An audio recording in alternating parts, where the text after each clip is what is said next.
Olá, amados, paz bem, eu sou Melquisedeque e estou aqui para os comentários da lição desta semana. Lições bíblicas da editora CPAD Classe de Jovens, quarto trimestre de 2022. Como você sabe, nesse trimestre nós estamos falando sobre liderança. E na lição de hoje, lição de número 6, nós iremos estudar sobre exemplos de liderança feminina. Estaremos estudando sobre personagens como Débora, profetisa Hulda, Lídia e Priscila, duas personagens do Velho Testamento e duas personagens do Novo Testamento. Lembrando que o ebdenfoco.com disponibiliza para você os slides da EBD prontos para serem usados. Isso mesmo, isso vai dar a você mais tempo para estudar. Se você faz uso de slides em sua ministração na sua escola ou mesmo em outras programações da sua igreja, então acesse www.ebdenfoco.com e confira slides da EBD prontos para serem usados, já prontinhos para você só baixar e fazer o uso na sua ministração, sem correria, sem preocupação de estar preparando slide. O slide da revista CPAD é 100% da revista, imagens de qualidade, prontos para serem usados. Acesse www.ebdenfoco.com e confira.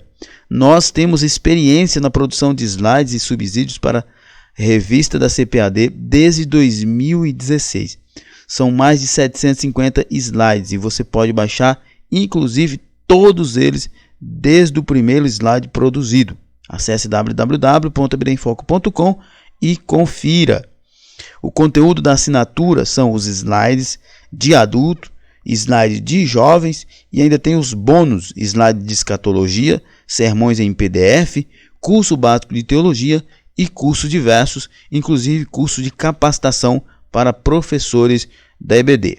Acesse www.ebdenfoco.com e confira ou entre em contato pelo WhatsApp 94DDD 984244120. Muito bem, então vamos para a ministração do nosso conteúdo de hoje. O texto principal da nossa lição fica em 2 Crônicas, capítulo 34, verso 22, que diz: Então Ilquias e os enviados do rei foram ter com a profetisa Hulda, mulher de Salum. Nós temos aqui uma referência a uma profetisa, né? Dentro de um contexto onde a maioria dos críticos da Bíblia afirmam que a mulher não tinha vez, mas Deus tinha no seu escopo de profetas uma mulher que era muito respeitada e honrada pelo povo de Israel na época do rei Josias. Resumo da lição. Em toda a Bíblia é possível identificar a mulher como parte do propósito de Deus, inclusive ocupando posições de destaque, tanto no Antigo como no Novo Testamento.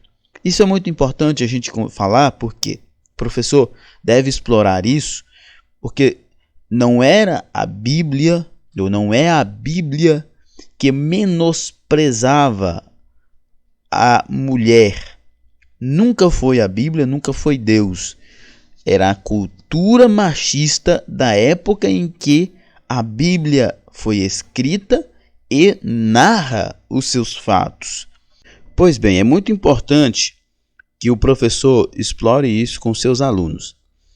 Existem muitos críticos da Bíblia em relação ao que eles afirmam a Bíblia ser um livro misógino, né, que despreza as mulheres. Mas esta é uma acusação leviana, porque o que nós temos que observar é o que a Bíblia afirma como verdade, o que ela defende como valor e o que a cultura daquela época defendia como verdade e afirmava como valor. A Bíblia, ela narra muitos fatos históricos, ela conta muitas realidades históricas, mas não afirma elas, não defende elas. como o tratamento da mulher como objeto na época antiga, a Bíblia não afirma isso. Ela apenas narra fatos desta época. Tanto é que a lei judaica veio como um marco na proteção e valorização da mulher. Nenhum código civil ou religioso da época valorizava tanto a mulher quanto o código mosaico. E nós vemos no contexto bíblico que muitas mulheres, apesar do contexto social da época ser machista, elas tinham ascensão dentro do povo de Deus, tanto em termos de liderança como em termos de cuidado espiritual, de liderança espiritual. O texto bíblico, os textos bíblicos, se encontram em Juízes 4 a 5 e 2 Crônicas 34, 22 a 28. Eu não vou me deter nos textos por uma questão de tempo, mas é óbvio, você já deve estar fazendo o estudo desse texto. E ainda não, pare um pouquinho e leia os textos com atenção. Nossa introdução. A temática a respeito do papel da mulher na sociedade, na família e na igreja tem provocado grandes debates, mas a Bíblia tem as respostas para as questões mais complexas e centrais a esse respeito. Nesta lição, vamos analisar a liderança feminina e sua importância para a Igreja de Cristo. A mulher nas Escrituras Sagradas. Vamos lá. A criação da mulher. A mulher foi parte fundamental no plano divino da salvação. O Filho de Deus foi gerado mediante a atuação do Espírito Santo no ventre de uma jovenzinha chamada mulher. Poderíamos utilizar vários textos bíblicos para confirmar a importância e o valor da mulher, mas nenhum supera o texto de sua criação em Gênesis 2, 18 e 25. Muito bem. Nós temos aqui duas afirmações importantes. A primeira afirmação é de que o nosso Salvador veio ao mundo através do ventre de uma mulher. Se Deus considerasse a mulher algo insignificante ou até impuro, como muitos defendem, como muitos acusam a Bíblia de defender, Maria não teria sido achada digna de ser mãe do Salvador. Outro ponto, o texto bíblico da criação da mulher nos traz um relato que não tem nenhuma inferência sequer, muito menos uma declaração explícita de que a mulher foi criada menor ou menos importante ou com menos significância que o homem. Muito pelo contrário. À semelhança do homem, a mulher foi criada por Deus com um propósito específico: ser uma adjuntora. Uma vez que a fonte criadora do homem é a mesma que a da mulher, não há diferença de importância e de valor entre ambos, Então isso é importante que o professor explore com seus alunos nesse mundo que vivemos de muitas acusações contra a Bíblia. É importante que se faça essa defesa, que é preciso observar os textos bíblicos que a Bíblia fala do que de fato a mulher é, de qual é o seu valor. Não confundir esses textos com narrativas de contextos históricos, que não é uma afirmação do valor que a Bíblia dá à mulher. O valor que a Bíblia dá à mulher é este que nós vemos na criação. Ela foi tirada do homem, do seu lado, que, como diz uma tradição judaica, foi tirado do lado, para que esteja ao lado, para que seja igual, para que ande junto e não em qualquer outro lugar. A mulher teve e tem um papel fundamental e indispensável no reino de Deus nessa terra. É indiscutível a demonstração do cuidado do Senhor para com as mulheres em toda a narrativa bíblica. São muitas as referências feitas pelas Escrituras sagradas a este respeito. Não podemos nos esquecer do cuidado do Senhor com Agar no deserto, pois ali Deus lhe ofereceu direção, proteção e cuidado. Né? Nós temos né, alguns relatos bíblicos que traçam, né, os precedentes bíblicos do valor que Deus dá à mulher. E nós temos aqui, por exemplo, Agar, uma egípcia, uma serva que havia sido enxotada por Sara e por Abraão da casa, e ela está no deserto para morrer, mas Deus cuida dela e ainda faz promessas a ela, dando a ela o cuidado que ela precisava para que ela pudesse viver, cuidar de seu filho ainda se tornar um grande povo. Deus sempre cuida das suas criaturas. Todas as críticas, todas as acusações que os críticos da Bíblia fazem contra a Bíblia e contra Deus em relação à mulher é uma falácia. São, na verdade, leituras descontextualizadas dos textos bíblicos e afirmações levianas sobre o que de fato a Bíblia defende em relação à mulher. As mulheres no ministério de Jesus. Jesus foi gerado no ventre de uma mulher e teve todos os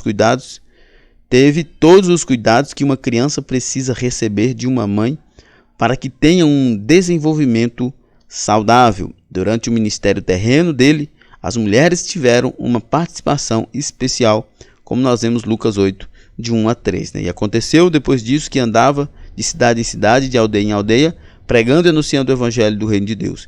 E os 12 iam com ele, e também algumas mulheres que haviam sido curadas de espírito maligno e de enfermidades. Maria, chamada Madalena, da qual saíram 7 demônios, Joana, mulher de Cusa, procurador de Herodes, e Susana, e muitas outras que os serviam com suas fazendas. Isso aqui é muito importante a gente falar. Por quê? Nenhum rabino judeu, nenhum mestre judeu permitia que mulheres se assentassem para aprender diante deles. Muito menos que elas servissem seus ministérios. Não era comum. Isso não era comum para os rabinos judeus. Jesus quebrou esse protocolo. Havia na equipe de Jesus os 12, né, os 12 oficiais, né, chamados por ele, e uma equipe de outras pessoas, inclusive de muitas mulheres que seguiam ele constantemente, aprendiam com ele e ainda sustentava seu ministério. Se as mulheres não tivessem valor, se as mulheres não fossem importantes e bênçãos de Deus, certamente elas não teriam exercido ou teria tido o privilégio de exercer as funções que exerceram dentro do ministério de Jesus. E outra coisa que é importante, que o nosso primeiro slide diz aqui, é que Jesus foi gerado do ventre de uma mulher e cuidado por uma mulher, né? Se a mulher fosse algo impuro, fosse algo imundo, se fosse algo sem nenhuma importância, certamente Deus teria providenciado uma outra forma para o seu filho nascer. E mesmo que ele nascesse de uma mulher, não teria sido criado por uma mulher, por uma família tradicional como foi, mas teria sido levado, sei lá, para um mosteiro, como nós vemos em muitas lendas, crianças sendo cuidadas por monges e assim por diante. Mas não, Jesus nasceu de uma mulher e foi criado numa família com homem e mulher casados. Jesus quebrou alguns paradigmas do seu tempo ao permitir que algumas mulheres o servissem com seus bens. O filho de Davi, o filho de Deus, veio para salvar a todos e resgatar a dignidade das mulheres de todos os tempos. Jesus curou algumas delas, as libertou de espíritos malignos e as perdoou. João 8, 10 e 11 nos diz: e endireitando-se Jesus e não vendo ninguém mais do que a mulher, disse-lhe: mulher, onde estão aqueles que te acusam? Sobre a mulher que foi pega em adultério. Jesus valorizava a mulher porque valoriza a criação de Deus. Jesus valoriza a mulher porque a mulher foi criada com valor. Jesus valorizou e valoriza a mulher porque ela também é criatura amada por Deus e não um objeto como os homens pecadores havia transformado em muitos momentos em toda a história da humanidade. Jesus se dedicou também a pregar e ensinar as mulheres, como se vê no seu encontro com a chamada mulher samaritana, uma mulher que tinha uma reputação duvidosa. A primeira pessoa a ver Jesus após a ressurreição foi uma mulher, Maria Madalena. Portanto, está claro que Jesus reafirmou a importância e o valor das mulheres. Faltam-nos tempos para descrever a grandeza de muitas mulheres na Bíblia. O que é que nós podemos falar, por exemplo, de Raabe, que de uma prostituta pagã se transformou em uma das ascendentes de Davi e, claro, dentro da genealogia do próprio Cristo. Ruth, que também era pagã, né? E assim outras mulheres que, na perspectiva mesmo atual, não teria um lugar de destaque na história como estas mulheres. O papel da mulher.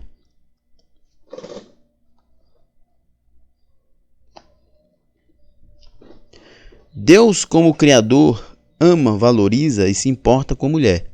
Entretanto, qual é o seu papel no plano divino? Segundo o texto bíblico de Gênesis 2:18, o Senhor afirmou: não é bom que o homem esteja só. Far-lhe-ei uma adjuntora que esteja como diante dele.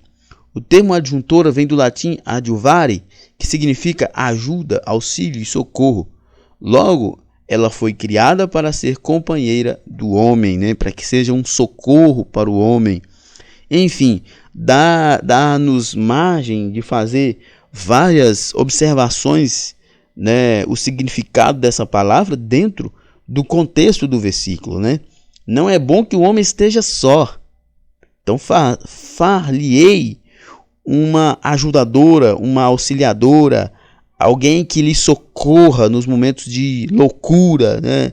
Nos momentos de enfermidade, de necessidade, que lhe direcione nos momentos de incerteza, alguém que seja, de fato, substancialmente importante para a existência do homem.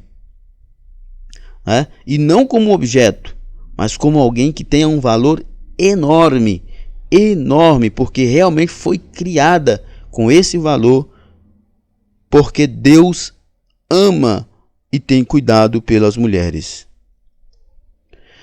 Segundo a Bíblia de Estudo Pentecostal, a mulher é partícipe da responsabilidade de Adão e com ele coopera no plano de Deus.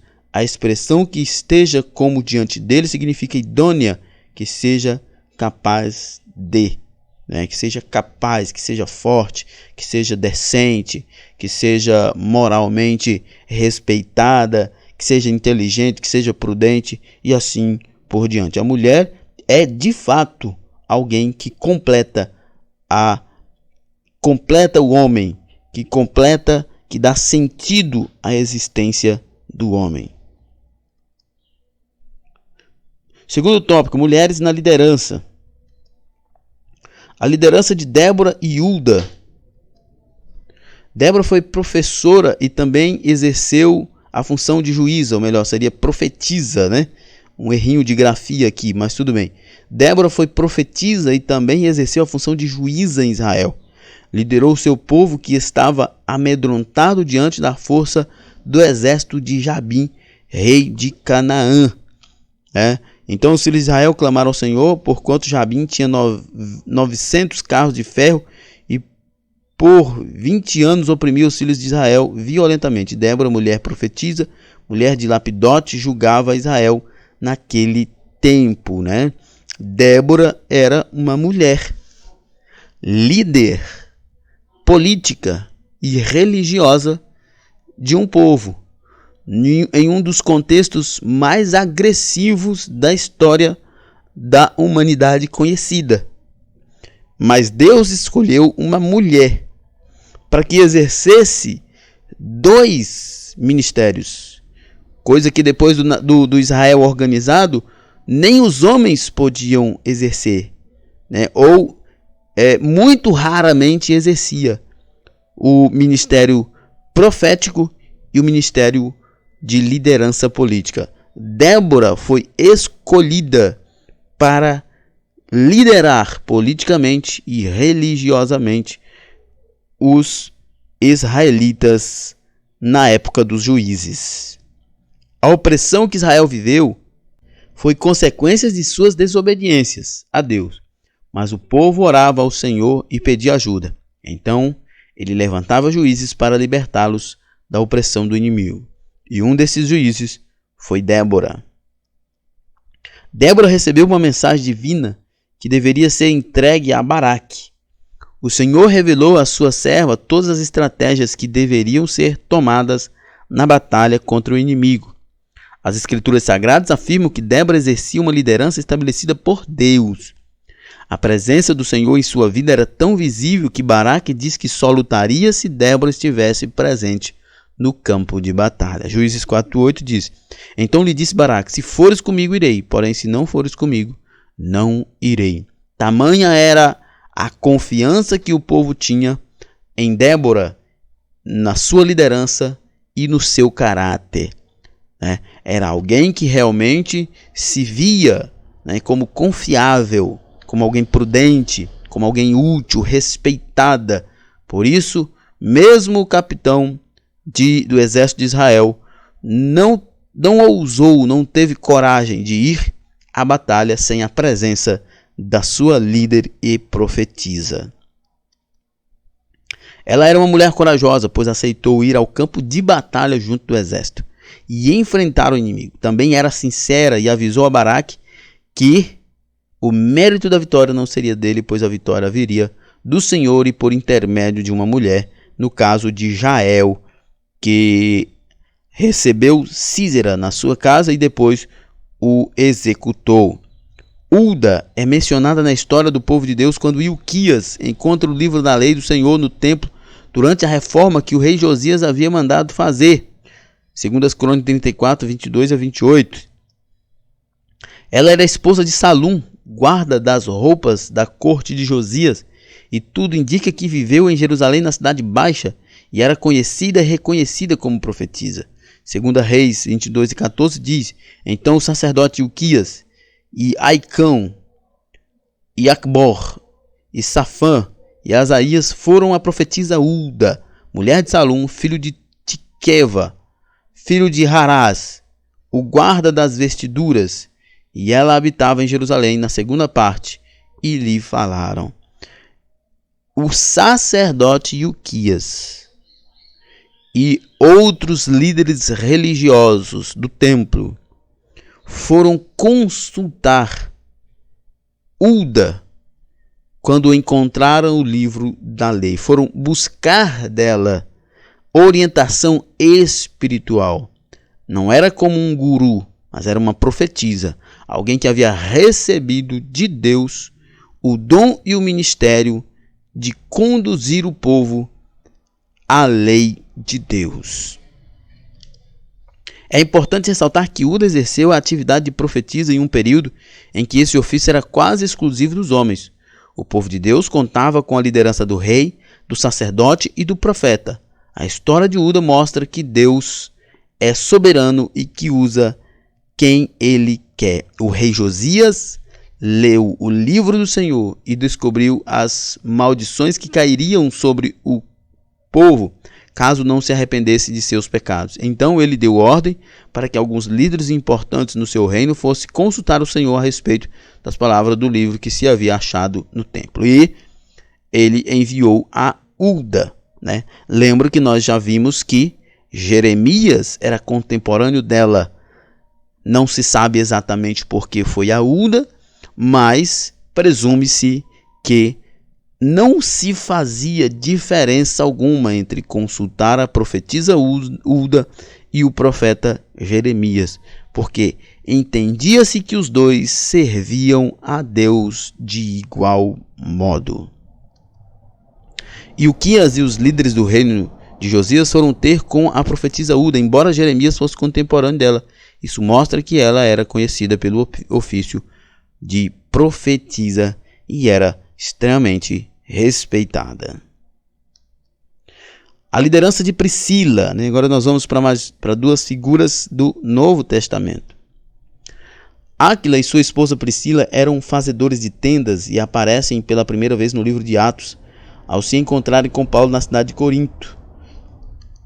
Na carta aos Romanos, Paulo saúda a Priscila como uma cooperadora do reino de Deus. Juntamente com Áquila, seu esposo, ela discipulou Apolo a respeito do caminho de Deus. Então, dentro do contexto verotestamentário, nós tínhamos muitas mulheres que exerceram função de destaque. E dentro também do contexto neotestamentário, né, da criação da igreja, muitas mulheres também exerceram funções de liderança importantes. Isso aqui é muito importante porque os críticos da Bíblia, eles criticam a Bíblia de que o Novo Testamento foi todo construído, né, e no Novo Testamento, a era da igreja, o cristianismo na era da igreja, eles acusam que o cristianismo foi desenvolvido a partir de ideias masculinas, né, do processo desenvolvido por homens. Mas isso não é verdade. Nós temos aqui, por exemplo, Priscila, que foi alguém que liderou. E é importante dizer que ela sempre é citada por Paulo ao lado de seu marido, como alguém que exercia função semelhante ao marido, e não que era subjugada pelo marido ou que tinha uma função subalterna inferior ao marido. Ela é sempre citada como alguém que está ao lado do marido, trabalhando no reino de Deus, para o crescimento do reino de Deus, discipulando e abrindo igrejas.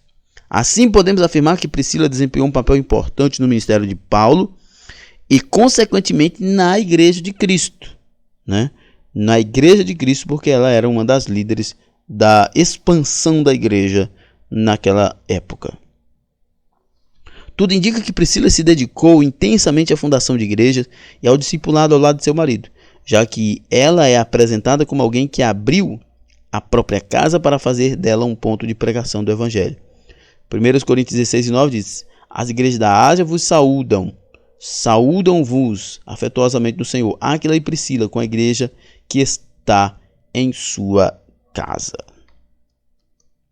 Priscila e seu marido não foram apenas companheiros de trabalho de Paulo, mas foram leais a Jesus Cristo e negaram a si mesmo para o bem do apóstolo e da igreja de Cristo, né? E como eu disse agora há pouco, eles exerciam funções parecidas na liderança da igreja. A liderança de Lídia. Lídia era natural da cidade de Tiatira e provavelmente foi a primeira europeia convertida pelo ministério de Paulo.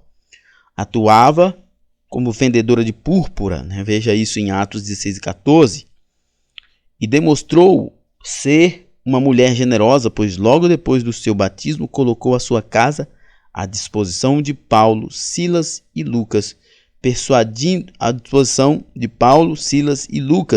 persuadindo-os que aceitassem o convite. Este episódio ocorre em um momento de grandes conquistas para a igreja primitiva, com a fundação de igrejas na Macedônia, né, da Acaia, Grécia e da Ásia, bem como a prisão e a milagrosa libertação de Paulo e Silas, a conversão do carcereiro e de sua casa. Nós vemos essa descrição no livro de Atos dos Apóstolos, quando eles chegaram em Filipe, já na Macedônia. Quando livres, Paulo e Silas se dirigiam à casa de Lídia para consolar alguns irmãos e serem consolados. Lídia demonstrou ter uma liderança servidora e generosa. Ela também foi uma mulher empreendedora do ramo de púrpura. Enquanto Paulo e Silas estavam presos, ela liderava a igreja na sua casa em oração para que os apóstolos fossem soltos. Terceiro tópico: uma resposta ao feminismo. A desafiadora realidade do feminismo. O movimento ideológico conhecido como feminismo teve influência direta do marxismo, né? Quem não sabe o que é o marxismo, vem aí de Karl Marx, né? Uma teoria econômica, política, social, de desconstrução da sociedade, né? E da construção de uma sociedade a partir de processos, né? a partir da luta de classes e assim por diante, cuja ênfase é a desconstrução da família tradicional, sob o argumento de que esse modelo promove a opressão da mulher. Influenciado por atores como Simone de Beauvoir e Judith Butler, os adeptos deste movimento arvoraram a bandeira do feminismo com ataques frontais ao padrão bíblico de relacionamento familiar e conjugal. Se você não sabe quem são essas duas figuras, Simone de Beauvoir defendia que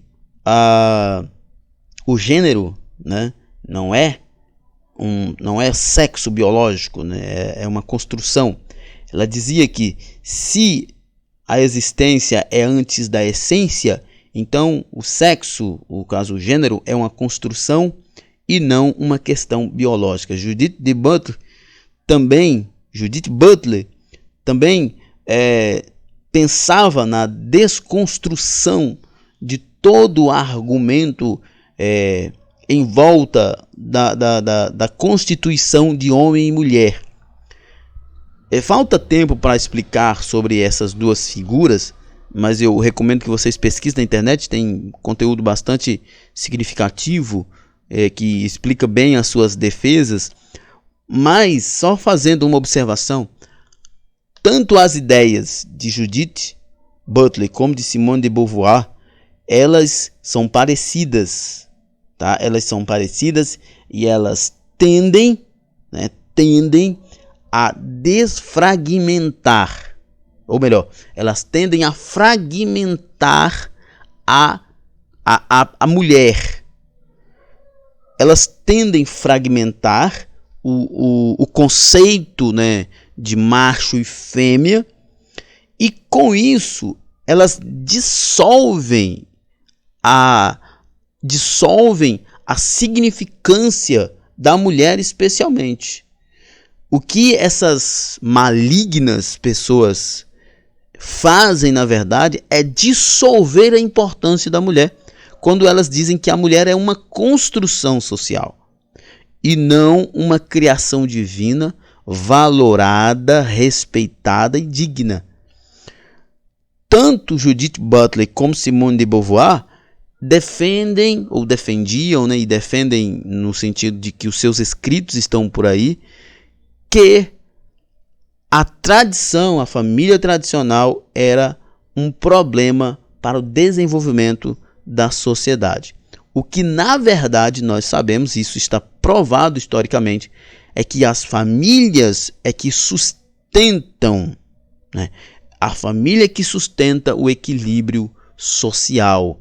Uma sociedade doente, fragmentada, é resultado de famílias doentes e fragmentadas. Geralmente, os que militam nessa frente tomam como base alguns textos bíblicos isolando-os de seu contexto, isto é, deixam de analisá-los à luz da Bíblia. Por exemplo, os textos mais explorados por participantes desse movimento orbitam em torno de textos como de Gênesis 3,16, que fala sobre a maldição, sobre a mulher. 1 Coríntios 11, que fala sobre a mulher estar calada, e assim por diante.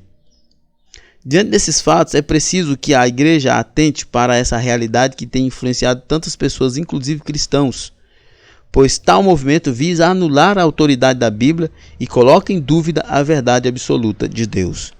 Isso aqui é importante. Consistência a família tem quando ela é macho e fêmea, né? Quando ela é marido e mulher e filhos. Consistência tem quando ela está debaixo da autoridade divina.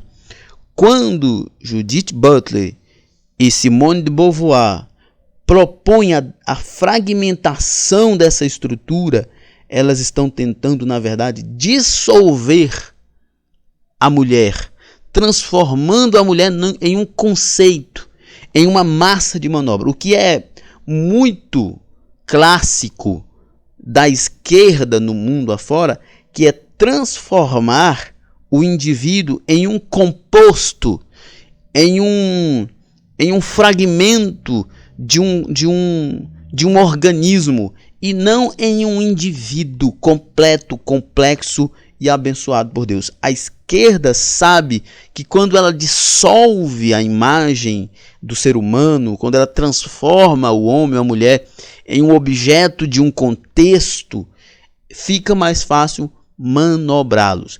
Então, quando nós olhamos para estas posturas, o que é que a gente observa? Quem é que realmente dá valor à mulher? Quem é que realmente dá valor aos homens? Quem é que realmente dá valor à humanidade? É a Bíblia.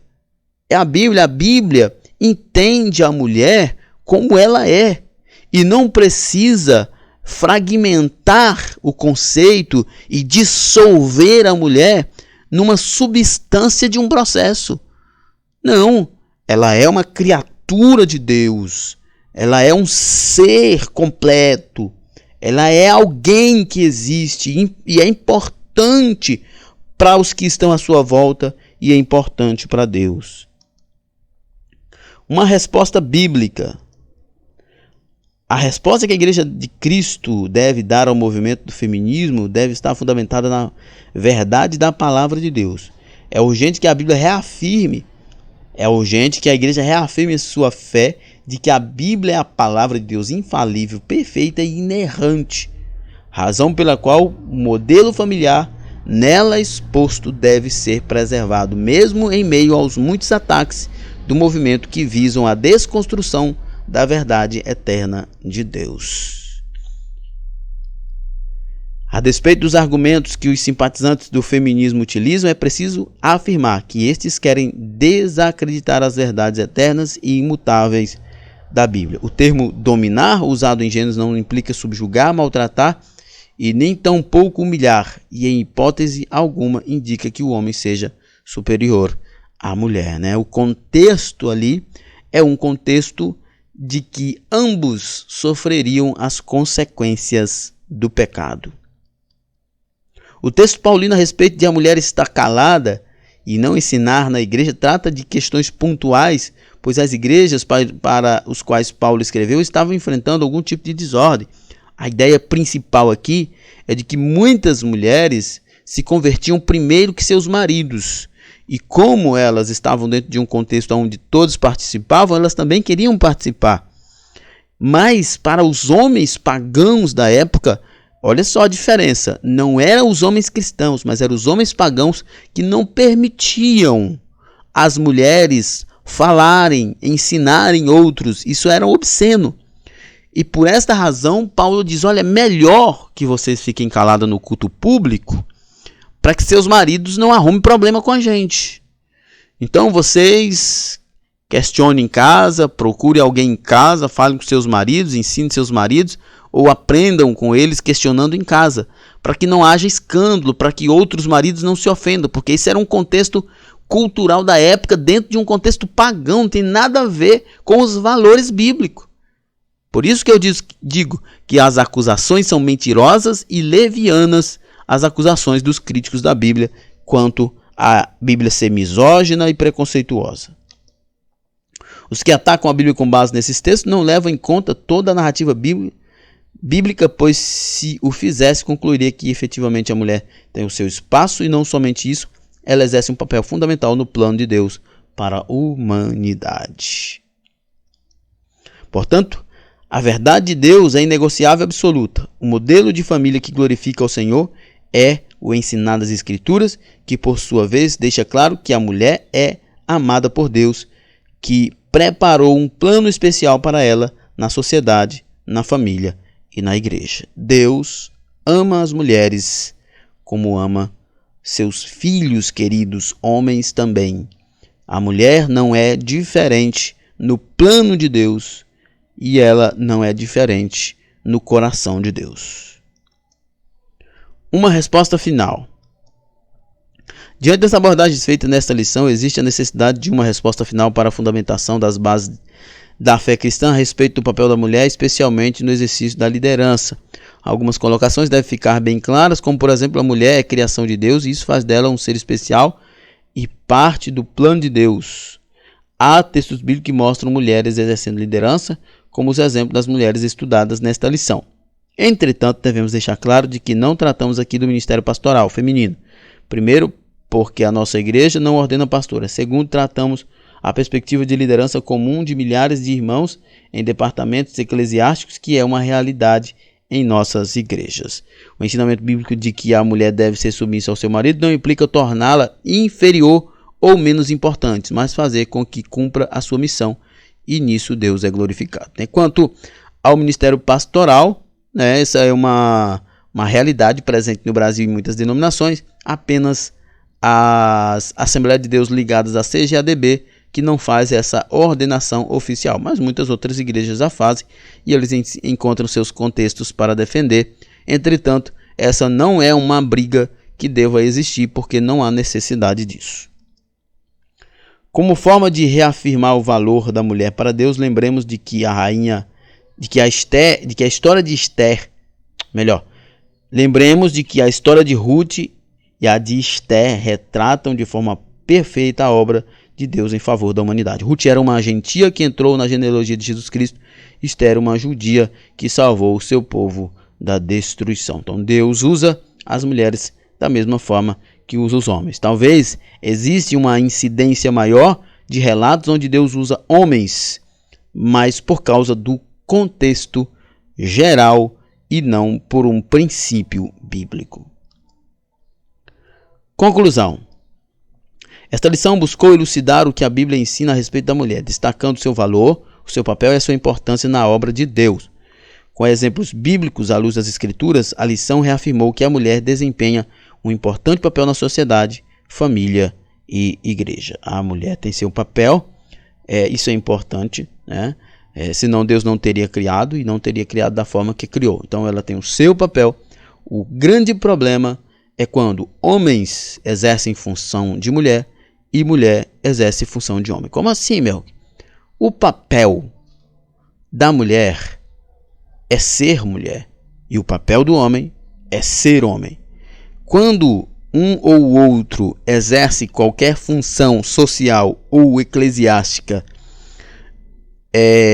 que ambos podem exercer, não há problema nenhum. O problema é quando a mulher exerce função de homem, quando ela quer ser homem, e quando o homem exerce função de mulher, quando o homem quer ser mulher. Esse é o problema. Mas quanto à posição deles na sociedade, isso não tem nenhum problema. Muito bem, chegamos ao final então de mais um comentário. Que Deus em Cristo nos abençoe e até a próxima. Paz e bem a todos.